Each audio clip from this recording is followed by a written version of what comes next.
बिस्मिल्लाहिर्रहमानिर्रहीम। 3 नेकियां जिनको करने से क़यामत के दिन अर्श का साया नसीब होगा।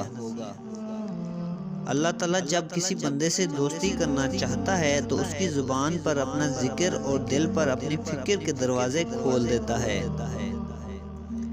बेशक अल्लाह बेहतर करेगा। ये वो अल्फाज हैं जिनसे इंसान की आधी परेशानी कम हो जाती है।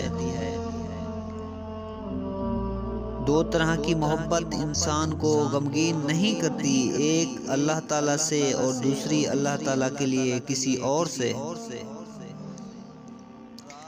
अल्लाह नाराज हो तो रोटी नहीं छीनता बल्कि सजदे की तौफीक छीन लेता है।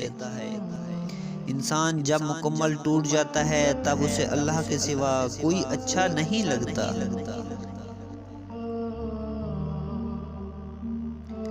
सिर्फ एक मोहब्बत ऐसी है जिसमें ताना नहीं, इल्ज़ाम नहीं, रुसवाई नहीं, बेकरारी नहीं, शर्मिंदगी नहीं और बेएतबारी नहीं, और वो है सिर्फ अल्लाह ताला से मोहब्बत। बेशक अल्लाह ताला के फ़ैसले हमारी ख्वाहिशात और इरादों से बेहतर होते हैं।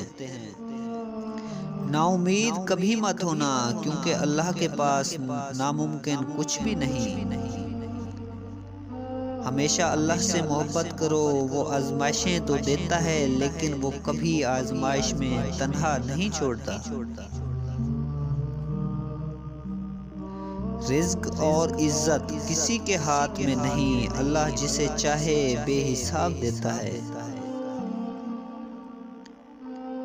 कायनात में कोई किसी का इतनी शिद्दत से इंतज़ार नहीं करता जितना अल्लाह ताला अपने बंदे की तौबा का करता है।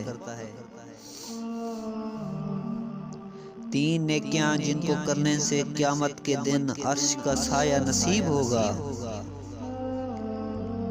नंबर 1, टूटे हुए रिश्तों को जोड़ना। नंबर 2, दिल ना चाहते हुए भी माफ़ कर देना। और नंबर 3, किसी के गुनाह का पर्दा रखना।